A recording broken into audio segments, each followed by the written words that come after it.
O Senhor esteja convosco. Ele está no meio de nós. Proclamação do Evangelho de Jesus Cristo segundo Mateus. Glória a vós, Senhor.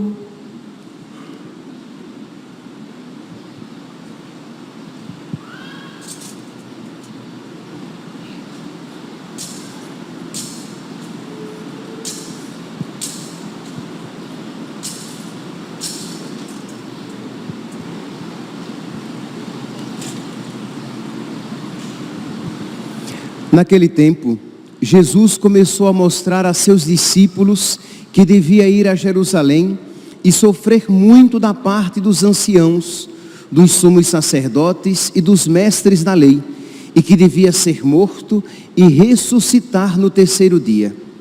Então Pedro tomou Jesus à parte e começou a repreendê-lo, dizendo: Deus não permita tal coisa, Senhor, que isto nunca te aconteça.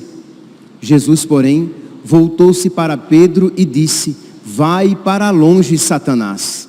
Tu és para mim uma pedra de tropeço, porque não pensas as coisas de Deus, mas sim as coisas dos homens. Então Jesus disse aos discípulos: se alguém quer me seguir, renuncie a si mesmo, tome a sua cruz e me siga. Pois quem quiser salvar a sua vida vai perdê-la, e quem perder a sua vida por causa de mim vai encontrá-la. De fato, que adianta o homem ganhar o mundo inteiro, mas perder a sua vida? O que poderá alguém dar em troca de sua vida? Porque o Filho do Homem virá na glória do seu Pai com os seus anjos, e então retribuirá a cada um de acordo com a sua conduta. Palavra da salvação. Glória a vós, Senhor.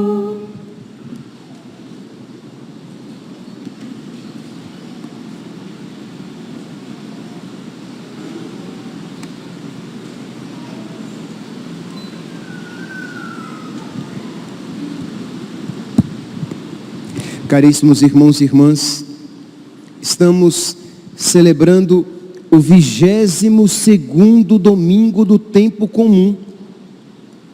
E a liturgia de hoje nos apresenta este texto tão conhecido a nós, em que Jesus, ele é repreendido por São Pedro. Imagine, no domingo passado, Pedro, movido pelo Espírito Santo, dizia: tu és o Messias, o Filho do Deus vivo. E Jesus dizia: feliz és tu, Simão, filho de Jonas, porque não foram a carne nem o sangue que te revelaram isso, mas o meu Pai que está nos céus. Isto é, tu estás dizendo isso, Simão, não por uma moção humana, mas por uma graça de Deus. Foi o meu Pai que te revelou isso. Então Pedro, ontem, no domingo passado, nós ouvimos movido por Deus. Hoje, meus santos, nós vemos Pedro movido pelo diabo. Meus irmãos, cochilou, o cachimbo cai. Isto é, nós precisamos estar constantemente de atalaia, isto é, vigilantes. Por quê? Porque eis que o diabo é como um leão a rugir, procurando a quem devorar. Isto é, ele está nos cercando constantemente e esperando a mínima abertura para que ele nos faça cair, para que ele faça com que nós nos afastemos de Deus. Então precisamos estar constantemente vigilantes. Pois bem, então Pedro, a quem no domingo passado nós contemplávamos movido por Deus, hoje nós vemos movido pelo diabo. Jesus começa a dizer em que consistirá a sua missão. Isto é, que Jesus veio para fazer a vontade do Pai, e a vontade do Pai consiste que ele passe por todas essas dificuldades. Então Jesus começou a dizer que ele devia ir a Jerusalém, sofrer muito da parte dos anciãos, dos sumos sacerdotes e dos mestres da lei, que devia ser morto e ao terceiro dia ressuscitar. Quando Pedro ouve isso, Pedro repreende Jesus, dizendo: Senhor, que isso não te aconteça, livra-te Deus, misericórdia, que isso não te aconteça. Meus irmãos, a primeira tática do diabo, principalmente numa alma, numa pessoa que já começa a dar uns passos para Deus, não é necessariamente tirá-la da graça para o pecado, já de imediato, tirá-la das coisas certas para as coisas erradas, tirá-la das coisas boas para as coisas más.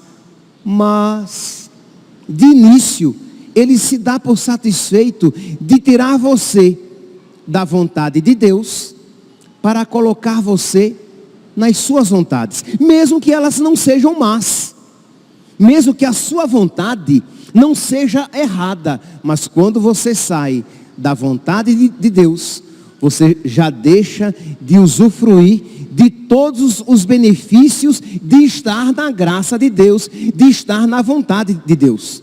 Então, o que Pedro estava querendo para Jesus não era algo mau. Pedro só não queria que a vida dele consistisse, que na vida dele acontecesse aquilo que Jesus dizia e que era a vontade do Pai. Percebe que Pedro aqui, ele apenas é uma extensão daquela tentação primeira lá no deserto, quando o diabo teve a pretensão de tentar Jesus.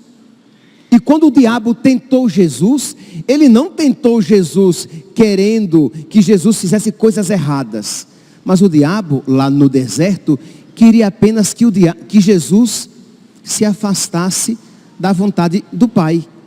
Como assim? Jejuar tanto transforma essas pedras em pães. Como assim? Você com tanto poder e não usa esse poder em benefício próprio. Se você se lançar daqui de cima, todos verão que você é Deus, todos verão que você é o Filho de Deus, porque a palavra diz que Deus não permitirá que os seus pés se machuquem em alguma pedra. Se você se prostrar diante de mim, eu te darei tudo isso. E ora, Jesus tinha vindo para salvar a todos, para ser Senhor de toda a criação. O diabo estava apresentando a Jesus isso. Ok, você vai chegar aonde você quer chegar, mas pelos meus caminhos. E Jesus quer fazer a vontade do Pai, quer realizar aquilo que Deus quer que Ele realize, da maneira como Deus quer que Ele realize. Então, aqui, novamente, o diabo tenta Jesus. Jesus diz em que consiste a vontade de Deus para a sua vida, e Pedro diz que isso nunca te aconteça. Isto é, que Jesus cumpra a sua missão, mas cumpra a missão de uma maneira diferente. É sempre, meus irmãos, a tentação de sereis como deuses. Nós queremos fazer as coisas segundo a nossa cabeça. Nós queremos, às vezes, até seguir a Deus do nosso jeito. Nós temos a pretensão de querer viver o Evangelho segundo a nossa concepção. E Jesus, quando ouve Pedro isso dizer, Jesus que tinha dito: feliz és tu, Simão, filho de Jonas, agora diz: afasta-te de mim, Satanás, porque tu pensas como o mundo e não como Deus. Meus irmãos, essa palavra aqui é forte, foi dirigida a Pedro, mas é dirigida a todos nós aqui presentes. a todos aqueles que acompanham pelas redes sociais, isto é, nós precisamos mudar a nossa mentalidade. Por quê? Porque existe a tentação de querer seguir Jesus com uma mentalidade mundana. O que é seguir Jesus com a mentalidade mundana? É querer seguir Jesus segundo a própria mente, segundo a própria lógica, segundo as próprias concepções, e não segundo a mente de Cristo, a mentalidade de Cristo, a vontade de Cristo, a vontade de Deus. São Paulo, na segunda leitura de hoje, retirada da carta aos Romanos, ele vai dizer: não vos conformeis com o mundo, mas transformai-vos, renovando vossa maneira de pensar e de julgar, para que possais distinguir o que é da vontade de Deus, o que é bom, o que lhe agrada.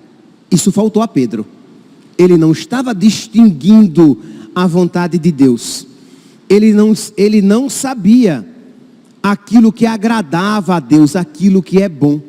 E meus irmãos, nós precisamos ser humildes o suficiente para dizer: Senhor, eu também, às vezes, me sinto tentado. Eu também, às vezes, me sinto desprovido dessa capacidade de distinguir qual é a vontade de Deus, qual é o melhor. Por quê? Porque nós somos bombardeados pelo mundo, pela lógica do mundo, por aquilo que o mundo apresenta como interessante.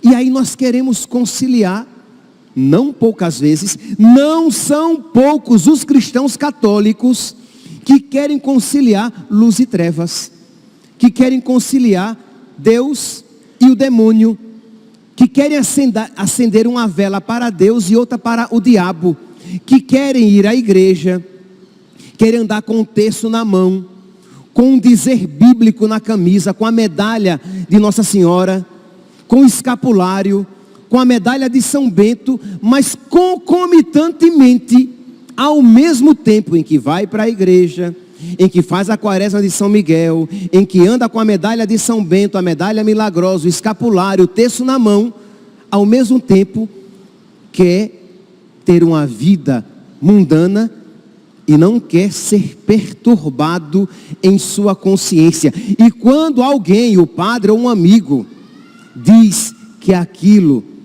aquele estilo de vida não é agradável a Deus, a pessoa até se irrita. Por quê? Porque ela quer juntar água e óleo, ela quer juntar luz e trevas. Na carta de São Paulo, na segunda carta de São Paulo aos Coríntios, São Paulo diz assim, 2 Coríntios, capítulo 6, versículo 14: que união pode haver entre a justiça e a iniquidade? Ou que comunhão pode haver entre luz e trevas? Que compatibilidade pode haver entre Cristo e Belial? Isto é, como é que um católico quer viver a sua fé, mas ao mesmo tempo quer viver tranquilamente a lógica mundana? Isto é, veste-se de uma maneira indecente, porque quero ser sexy, quero ser atraente, quero atrair os olhares das pessoas. Ah, mas eu sou católico. Pensa poder continuar sendo católico, mas tomando anticoncepcional, roubando e sendo desonesto. Eu não estou dizendo que o católico não peca, infelizmente peca, mas ele luta contra os seus pecados. Mas existem aqueles que querem fazer comunhão, isto é, eles querem tranquilamente viver como se fosse de Cristo e ao mesmo tempo cometendo tranquilamente esses pecados. Isto é, tem um namoro desonesto, ou vive de uma maneira totalmente contrária ao Evangelho e até tem orgulho do seu pecado. Acha que ele, que é homem, pode viver intimamente com outro homem, ela, mulher, viver com a outra mulher, ele que vive com uma mulher, mas não é casado com ela, e acham que tranquilamente podem assim viver, porque afinal de contas, os tempos são outros. Hoje em dia as coisas são diferentes. Mas afasta-te de mim, Satanás.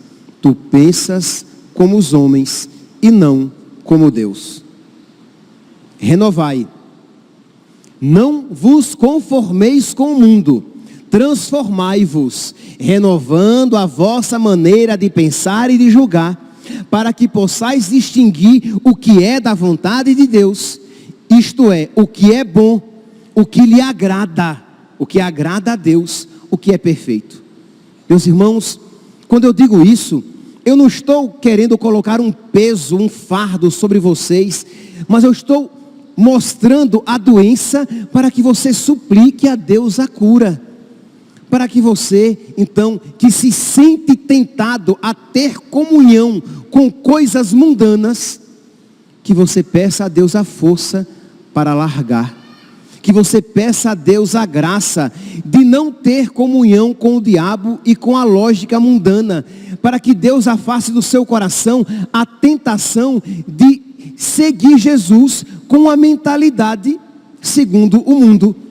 Porque a conversão mais difícil não é a conversão de um pagão para cristão, ou de um mundano para cristão, para católico.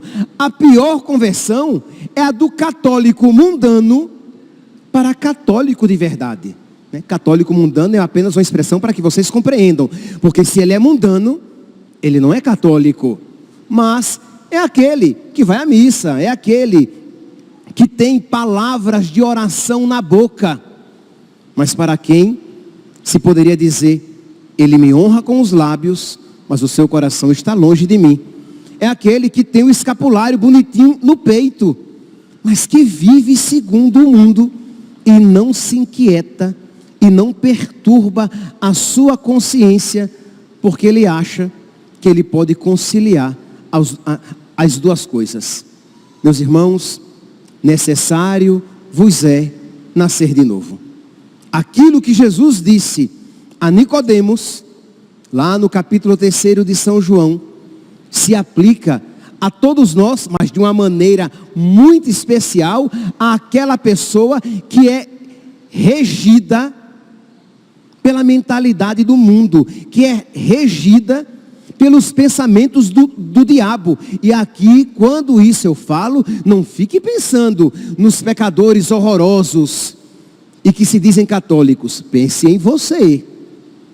Pense em você. Isto é, todos nós. Quando Jesus disse, um de vós de trair, todos eles começaram o quê? Senhor, sou eu? Senhor, sou eu? Só Judas que não perguntou, Senhor, sou eu. Isto é, uma pessoa de reta intenção, ela sabe que ela é frágil, ela sabe de que barro ela é feita, e ela sabe que ela pode trair nosso Senhor. Então, todos nós devemos nos aplicar a nós esta palavra e começar então a nos questionar, porque senão pode ser que aqui nós estejamos com os bancos cheios de pessoas, a igreja repleta de gente, mas muita gente ainda com mentalidade mundana, que ouve a palavra de Deus sem se questionar, e que até mesmo entrará na fila da comunhão para Jesus receber, sem largar a mentalidade mundana, achando que pode conciliar luz e trevas, Deus e o diabo. Pois bem, meus irmãos, eu gostaria então de alongar este raciocínio, de aplicar isto que nós estamos aqui meditando a uma realidade atual que tem acontecido aqui na Igreja Católica no Brasil. Nós estamos, acho que muitos, se não todos, muitos aqui nesses últimos dias viram e ouviram a respeito das profanações que têm acontecido nas igrejas das profanações à Eucaristia.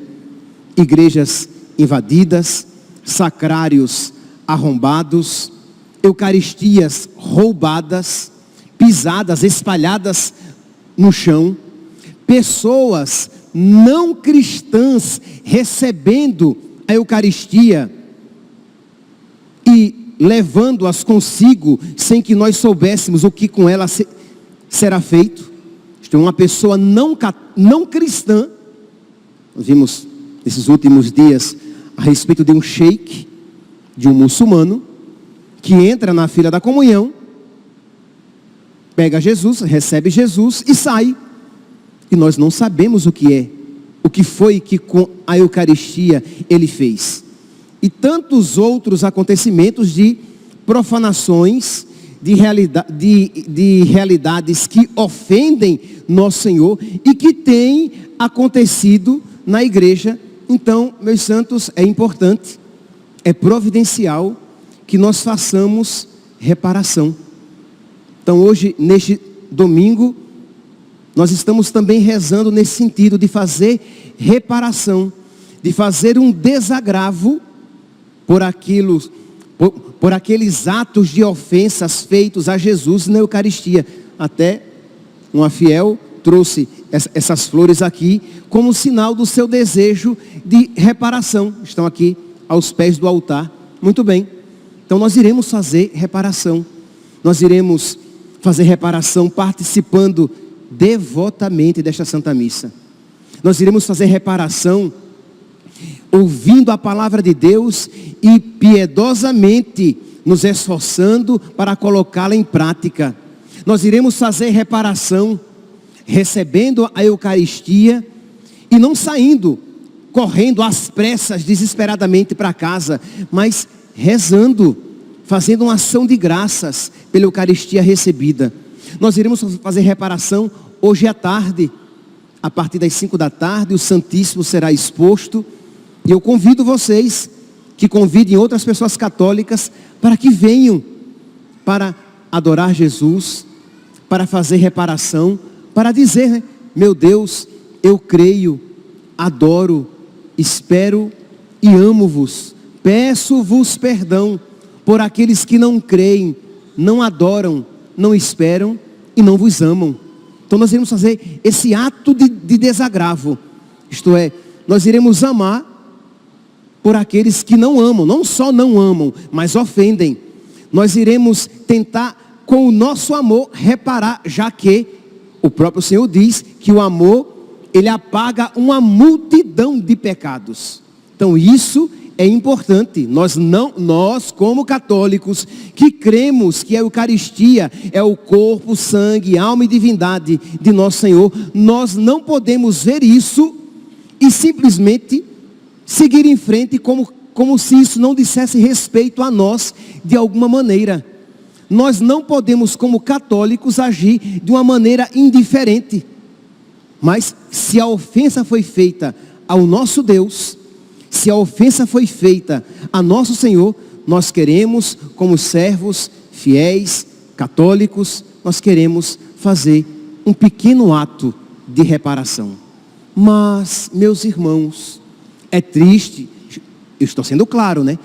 Isso que está acontecendo de satanistas invadindo as igrejas, arrombando os sacrários, roubando a Eucaristia, espalhando-as pelo chão e pisoteando-as, isso é maligno, satânico, sem dúvida.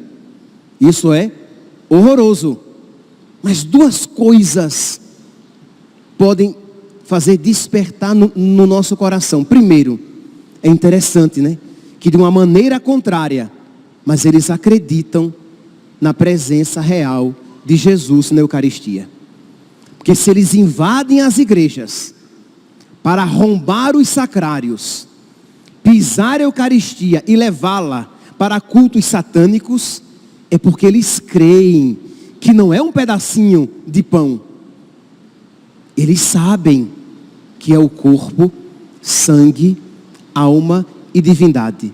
E como é triste quando católicos fazem tão pouco caso para receber Jesus na Eucaristia. Não se esforçam para receber Jesus na Eucaristia. Ou quando até podem receber Jesus na Eucaristia, entram na fila da comunhão de qualquer jeito, recebem a Eucaristia de qualquer jeito, voltam para o seu banco de qualquer jeito e retornam para as suas casas de qualquer jeito, sem fazer uma pequena oração que brote do seu coração, uma ação de graças por poder receber Jesus. Então isso deve fazer com que nós reflitamos a nossa fé na Eucaristia. É uma pergunta retórica, tá? Ninguém responda. Mas quem aqui poderia receber Jesus, mas não vai receber porque não tem se confessado? Ninguém levante a mão, é apenas uma pergunta. Que triste, né?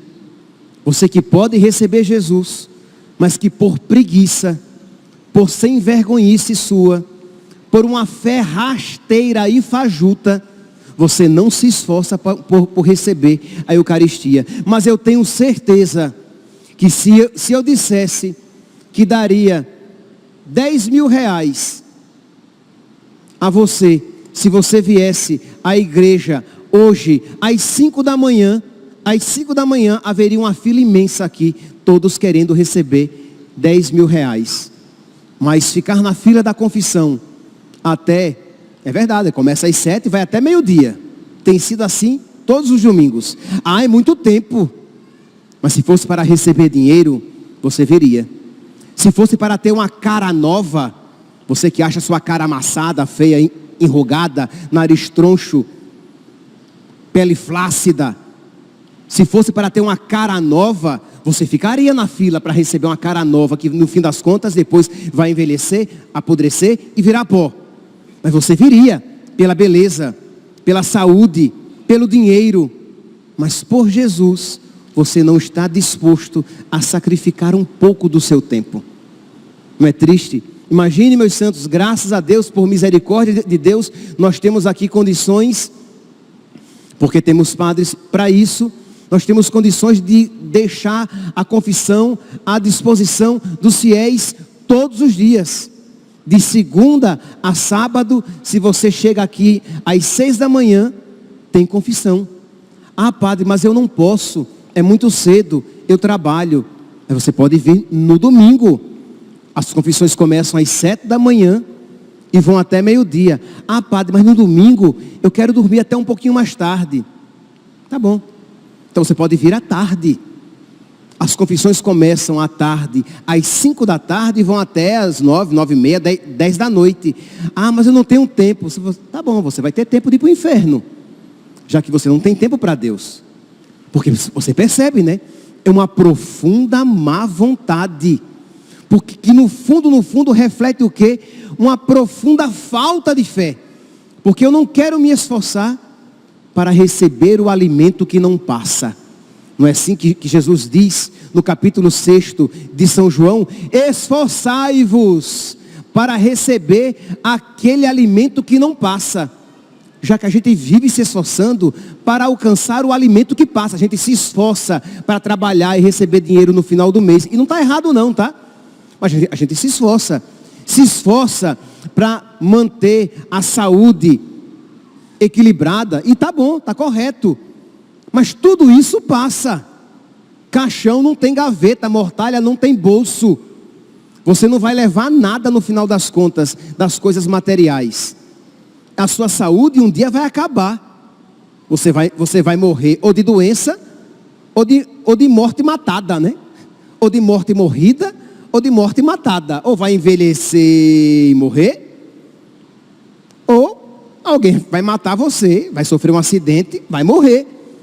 Mas você se esforça pelo alimento que passa, por as coisas passageiras. Mas você não se esforça pelo alimento que não passa. Peça, meu santo. Esses acontecimentos, eles devem então fazer com que, a palavra de Deus diz, né, que tudo concorre para o bem dos que amam a Deus. Pois bem, que esses acontecimentos então despertem no seu coração esse questionamento. Meu Deus, o que é que eu estou fazendo da minha vida? Eu preciso me converter, eu preciso levar a sério a minha fé. Pois bem, mas este é um ponto. Existe um outro ponto que talvez seja tão importante ou até mais, as profanações que acontecem dentro das igrejas todos os domingos, se não até cotidianamente. É terrível, eu não estou diminuindo, é terrível a profanação daquele homem. Foi terrível a profanação daquele homem lá em Salvador, que pegou uma Eucaristia do altar, quebrou-a de qualquer jeito, dizendo: isso aqui não é Deus. Foi terrível a profanação daquele que lá em Curitiba invadiu a igreja, arrombou o sacrário, roubou hóstias consagradas e pisou em outras. Foi terrível que um não cristão recebesse a Eucaristia e a levasse consigo não sei para onde. Mas todas essas são ofensas feitas por pessoas que não são católicos, não são cristãos. E as ofensas que acontecem, feitas pelos católicos que recebem a Eucaristia em pecado mortal, estas profanações são infinitamente piores. É infinitamente pior um católico que recebe a Eucaristia em pecado mortal do que aquele que entrou na igreja e pisoteou a Eucaristia e arrombou o sacrário. Como assim, padre? Sim, São Vicente Ferrer, ele vai dizer que aquele que pega uma Eucaristia e joga numa latrina, num vaso sanitário, comete ofensa menor do que aquele que comunga em pecado mortal. Quem comunga em pecado mortal comete um pecado infinitamente pior do que se pegasse a Eucaristia e jogasse num vaso sanitário. Isso que está dizendo é um santo, São Vicente Ferrer. São João Crisóstomo, ele vai dizer que quem comunga em pecado mortal é pior do que os demônios, porque obriga Jesus a ser novamente cuspido e ultrajado na sua alma. Porque uma alma em pecado mortal, ela está povoada de demônios. Ah, mas eu não sinto. Você não sente agora, neste mundo, mas livre Deus de você morrer em pecado mortal, você verá quão terrível é a sua alma. E triste aqueles que não haja ninguém aqui na igreja, mas triste de quem está em pecado mortal por preguiça, porque poderia se confessar. Porque pode, vou até tirar o futuro do pretérito, poderia. Porque pode se confessar. É só entrar na fila, se confessar, suplicar a Deus a força necessária, o arrependimento necessário e se empenhar por colaborar com a graça para não voltar a pecar. Mas a pergunta é: você crê na palavra de Deus? Você de verdade é um católico ou é um católico de mentalidade mundana, que crê segundo o seu credo, que crê segundo a sua cabeça e não segundo a mentalidade de Cristo? E não como os santos creram. Percebe, meus santos, que é uma realidade muito próxima de cada um de nós. Isto é fácil olhar para Pedro e dizer: nossa, Pedro errou feio, né? Ao ponto de Jesus dizer a ele: afasta-te, Satanás, tu pensas como os homens. Mas não poucas vezes isso acontece com as pessoas na igreja. Imagine, meus santos, que coisa horrível, terrível de se dizer que hoje, nas igrejas, profanações estão acontecendo infinitamente piores do que estas a que eu me referi. Daquele que entrou na igreja e quebrou a Eucaristia com desprezo, dizendo que não era Deus. Daquele que entrou na igreja, arrombou o sacrário, roubou hóstias e espalhou outras pelo chão. E aqueles que roubam e levam para cultos satânicos, porque esses são inimigos de Deus. Mas as ofensas feitas por aqueles que deveriam ser amigos de Deus, ofendem, doem em nosso Senhor infinitamente mais. Santo Afonso Maria de Ligório, ele vai dizer: examina a tua consciência, antes de entrar na fila da comunhão, examina a tua consciência, e se perceberes que estás em pecado, purifica a tua alma com o sacramento da confissão.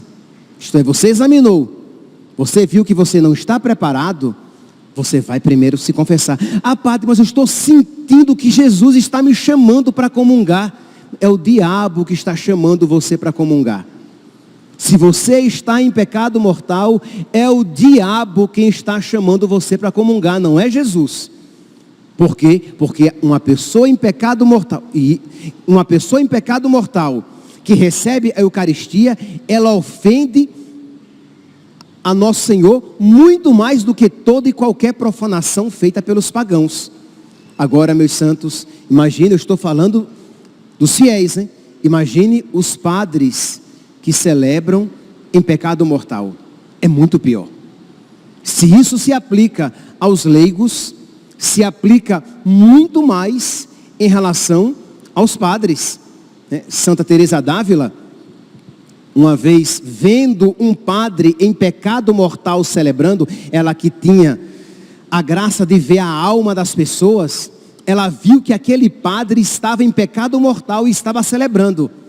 E lembremos-nos, os sacramentos celebrados por um padre indigno são válidos. Então aquela missa foi válida. Foi um sacrilégio por ele cometido. Foi uma profanação cometida por aquele padre. Mas o sacramento foi válido. E ela via que 2 demônios estavam do lado dele, enquanto ele celebrava a Santa Missa. E os demônios tremiam quando por ocasião da consagração. Imagine, os demônios tremiam diante de Jesus Eucarístico. E o padre, indiferentemente, calcava aos pés, pisava Jesus. Ou pior, fazia muito pior, consagrava as espécies eucarísticas e comungava as espécies eucarísticas. Meus irmãos, é por tudo isso que nós vamos fazer reparação. E fazer reparação, talvez se você isso já fez, de você se confessar. Porque alguma vez na sua vida você já, se você não já se confessou, você já recebeu a Eucaristia com aquilo. Ah, eu vou receber a comunhão agora e logo depois eu me confesso. Não, nunca, jamais. Se você não está preparado para comungar, você vai primeiramente se confessar. E depois você comunga. Ah, padre, e se depois eu não puder comungar? Você volta para casa sem comungar. Ninguém peca por não comungar. Mas peca gravemente por comungar indevidamente. Santa Brígida dizia que uma pessoa que comunga em pecado mortal era melhor que ela nunca tivesse nascido. E por fim, para terminar, Santo Agostinho dizia que os judeus mataram Jesus uma vez, quando ele caminhou sobre a terra. Os judeus mataram Jesus uma vez. Aqueles que comungam em pecado, o matam, o crucificam, todas as vezes que isso fazem, porque expõem Jesus aos demônios presentes na sua alma. Meus irmãos, façamos reparação. Peçamos a Deus perdão por essas ofensas cometidas.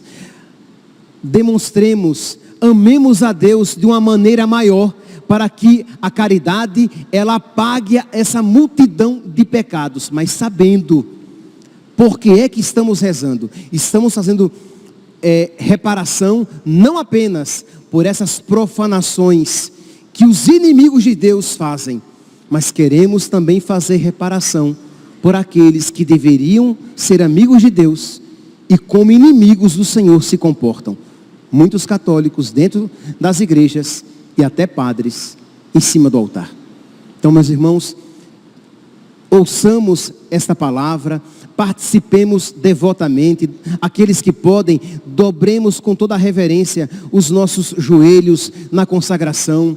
Adoremos nosso Senhor, recebamos a Eucaristia devotamente, façamos ação de graças. Aqueles que puderem, hoje à tarde, às 5 da tarde, vamos fazer uma adoração em reparação.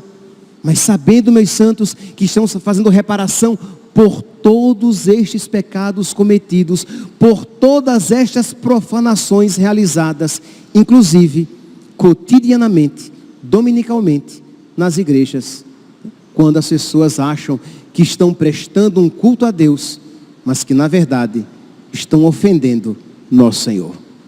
Louvado seja nosso Senhor Jesus Cristo. Para sempre seja louvado. De pé, proclamemos a nossa fé.